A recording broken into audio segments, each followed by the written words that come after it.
Welcome to my kitchen. It's October. It's fall in Ohio. You can see I got my pumpkins on top of my stove. It's a little chilly. Perfect weather for soup. So I always like to make soups. This one is going to be a green pepper soup. So I have 4 green peppers, 2 small onions, and that is DeRusso's turkey sausage. I probably did a really bad job filming that. Anyway, they were frozen links. I cooked them and then I peeled the casing off of them. Now I'm going to chop them up and let them like cook with some olive oil with the rest of these vegetables. So what I am going to do, once these start to get soft, I'm going to chop the sausage up.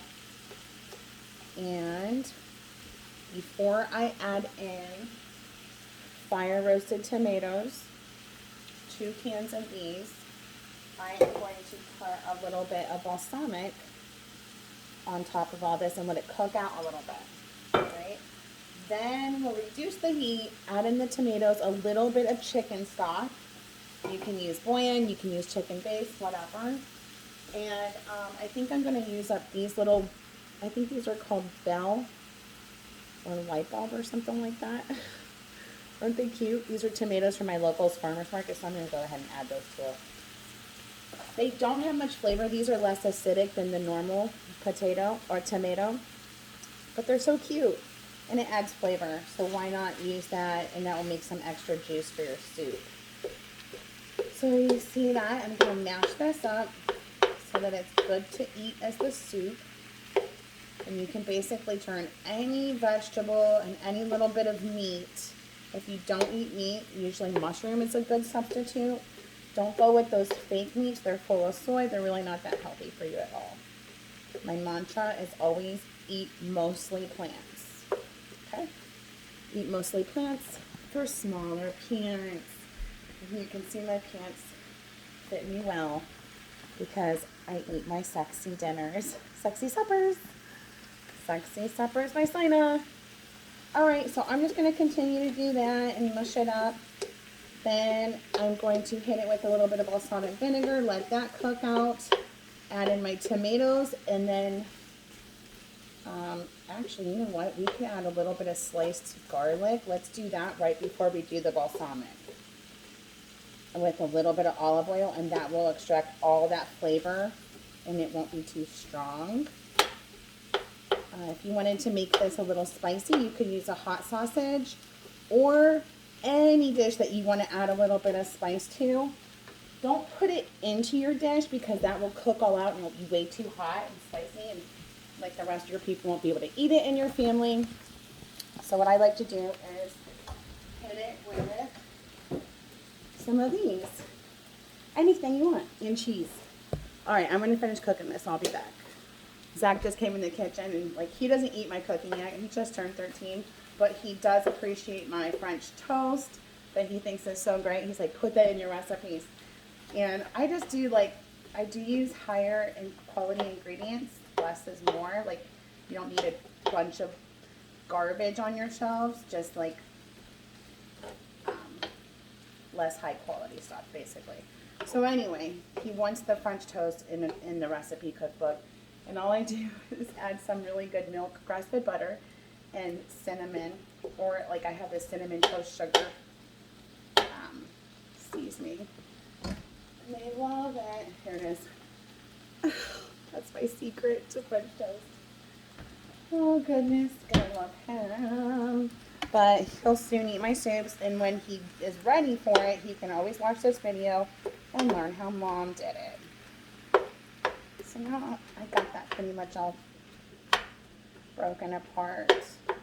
If you already had a ground sausage, awesome, but like whenever I'm in Florida, I cannot find nutrient-rich vegetables that have a ton of flavor. Their soil just doesn't have as much nutrients in it, I don't think. I think it's because they're mostly like covered by sand, surrounded by sand, but Ohio's produce is wonderful. And because our animals eat our grass and drink our water and stuff, in our food, they taste better too. So it's hard to find sausage in Florida that tastes good. So this is DeRusso's. I love DeRusso's sausage. Okay, so now that I have that like that, it needs to just continue to cook. And then I'll put just probably maybe a little bit more olive oil on this. And then I'm going to shave some garlic into there. Or chop it. It's the same. Then, once that cooks just a few minutes and gets soft and see-through, don't burn your garlic, never ever. If you do, you ruin your dish. So be patient, turn it on low and slow. Then I'll add in a splash of balsamic. All right.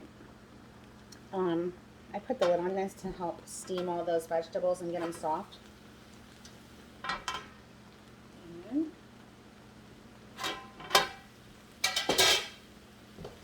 let's check on them. Oh yeah, they're getting soft.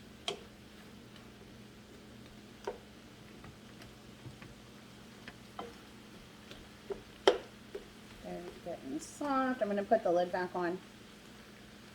Oh, look how this one exploded already. See, that's what you want.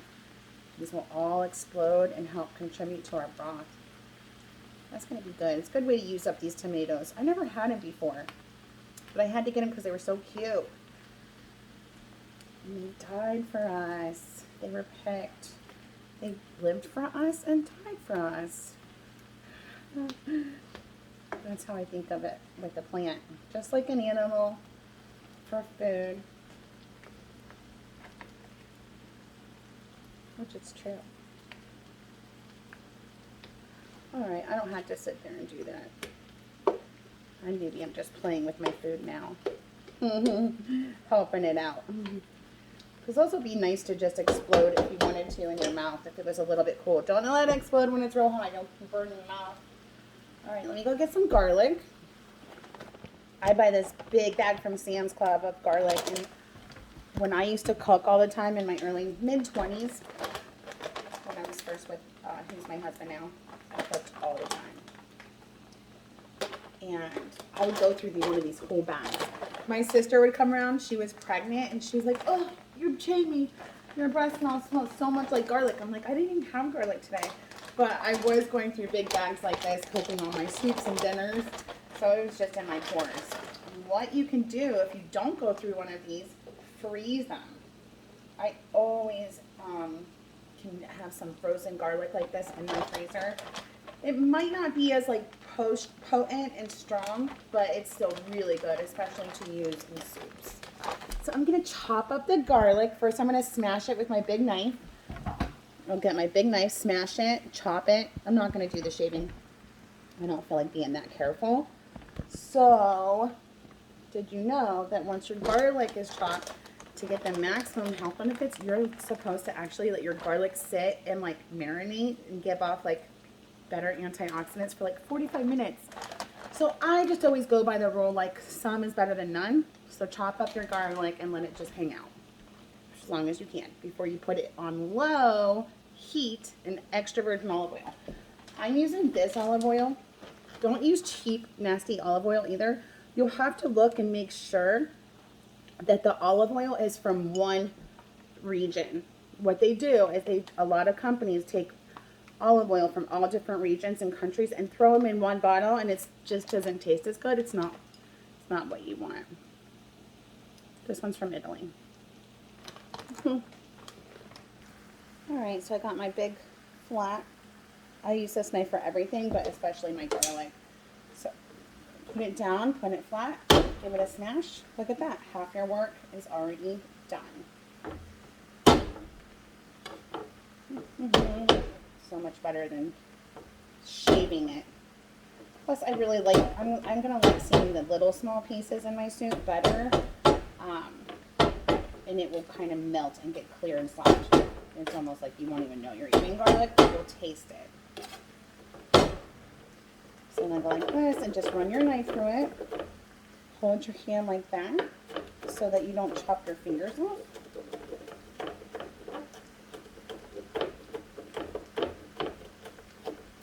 And move it around, give it another chop. As long as all the pieces are like that. Do you see that size? Pretty good. You can chop it again. That way they'll just melt even faster when I reduce that heat, and they might need a little bit more olive oil to swim in.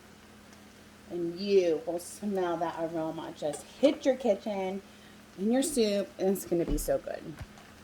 So there's that.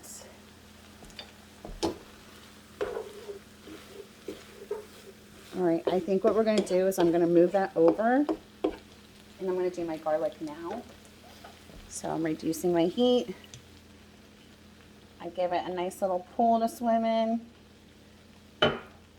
Sorry, garlic, you didn't get to hang out that much, but I'm sure you're going to do our body great, and our soup, and our breath. Just make sure whoever you're with, they eat this too, and then you guys won't even smell each other's breath or garlic seeping pores. So that's on low, and now I just want it to kind of like cook. I think it might just need a little bit more olive oil to help it get cooked even, and it's going to go on low. The heat will go on low, and then you can turn your heat back up once you add in some balsamic to cook it out. Toss this garlic on top when you do that. Once that cooks out for like a minute, we'll add our tomatoes and probably some chicken stock too, just to give it some more mixed brothy flavor. All right. I love this time of year. You can see I have a spaghetti squash, my peppers. I'm going to make hot peppers in oil. I'll show you how to do that too. But look at the leaves. Can you see? It looks so cute. I love it. This is my favorite time of year. Ooh, just ate a spicy pepper. All right, this is almost ready. Doesn't take long to make this soup. The most awesome part is you can do up this soup pretty quickly, especially if your meat wasn't frozen. This fire roasted tomato, somebody took the time to fire roast these. These combined with a little splash of vinegar are gonna make it taste like you cooked this soup all day long. But you didn't. So this is funny. This is like a trick. I'm out of chicken base, chicken stock. I don't have anything like that. But what I do have are these ramen noodles that I said I would never feed my kid. It's one of the only things he eats. I also said he wouldn't eat McDonald's. Anyway, I love them because their broth is so good and flavorful. So I'm going to mix that with 2 cups of water and then dump it in. That will be the last thing I dump in. And then reduce your heat and stir it. Good trick though, right?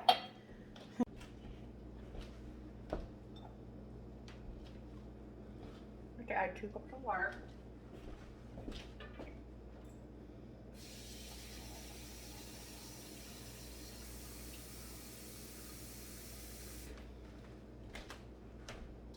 Doesn't have to be hot water either. These ones like dissolve so nicely. The ramen broth. And I'm stirring it with my garlic on knife, so I get every last bit of flavor. I'll add this chicken stock at the very end. My face is sweating from that hot pepper. Spicy. All right, let's check on our garlic. Don't ever burn your garlic. You'll be sorry. Who's sorry now? I will be when I burn my garlic. I think I just have to turn it up just a little bit more because it's such a big pan. There we go. I'm going to put it on a 3. Oh yeah, it's starting to cook it real fast. So since that heat went up, I'm just going to kind of keep moving my garlic around so that it doesn't burn. And there comes the aroma. Yep. Oh gosh, that is the best smell. I love the smell of garlic cooking in olive oil. It's so good. It reminds me of holidays. It reminds me of awesome meals that I make.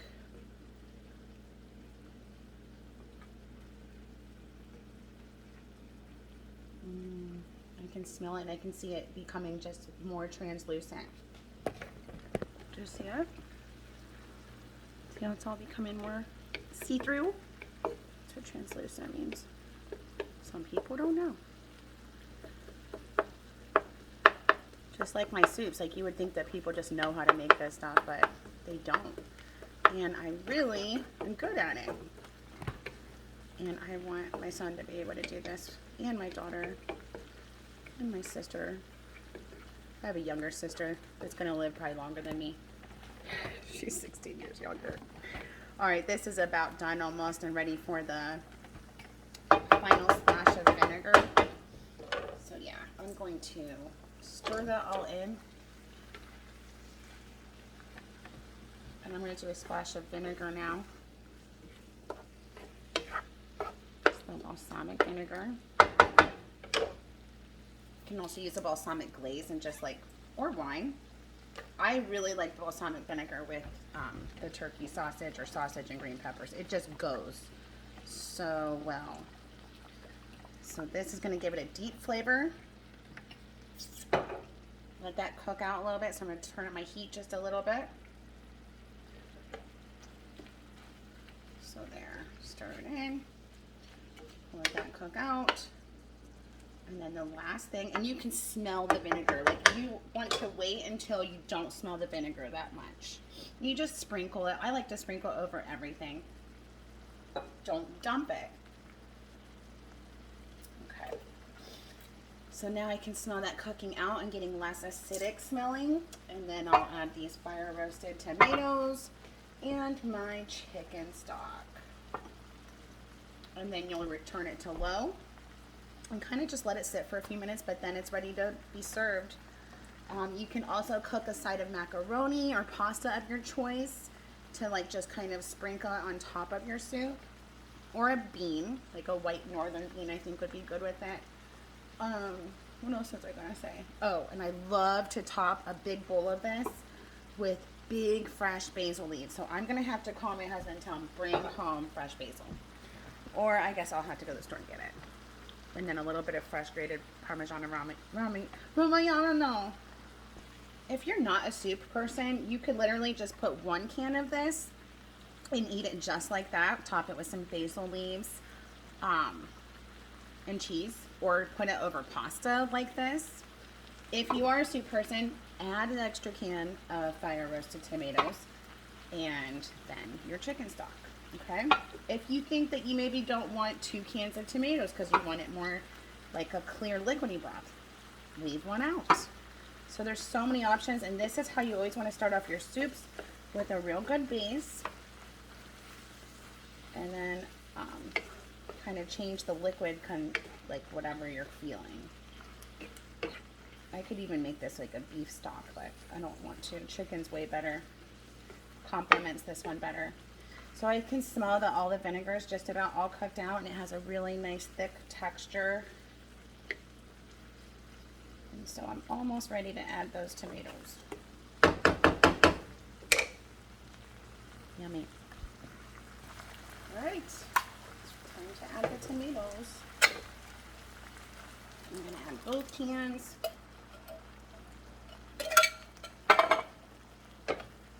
Fire roasted to give it that cook all day flavor. Plus the fire roasted, like those charcoal things, look so good next to the green peppers. And you could definitely just put this over top of itself, or pasta right now, or beans, and stop there. Or if you're a soup girl like me, there you go. There we go. So much better. And I think I'm going to add another 2 cups of water, or 1. I'm not going to increase my chicken stock though. I don't think it needs it. All right. And now I use this to cover my pan because I like to cook in these big pans. I can make anything in these. Soups, fry stuff, eggs, whatever. And why didn't I put on my apron until just now? Hi. Yeah, because I'm always like in a hurry. I don't know where I'm going. I do that when I paint too. I'm like, oh, I'll just do this real quick. And I won't be like, have my hair up properly. And then my hair falls in the paint a lot. So thankfully, I don't think I got anything on my clothes today, but I have this wonderful little apron. Oh, that's just for looks. And it was pockets. So I'm going to make some garlic bread with this.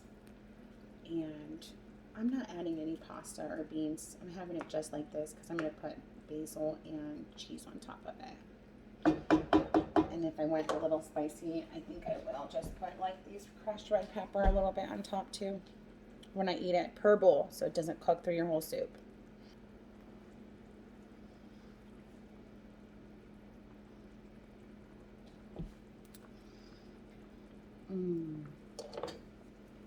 That smells really good. I can smell the fire roasted tomatoes. I can smell the fresh green pepper. There's a little hint of that balsamic in the back of it. I smell that. I even smell the garlic and olive oil. It's really good. Okay. I just poured one of these, 2 ladles. Let's go with 3. And now I'm going to top it with grated cheese and fresh basil leaves. It's going to be so good.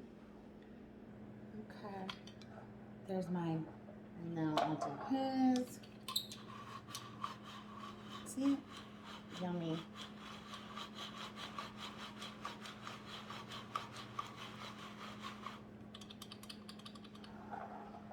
And now the fresh basil leaves on top. And it's ready to eat with some garlic bread. Yum. Yeah, more pop. I already have one, and now I'm just going to turn this up. Fresh basil. Fresh basil is so awesome. Thank you. Might need to put water. Yay. And this is what it looks like. And the garlic bread's done. You hear the timer? Enjoy.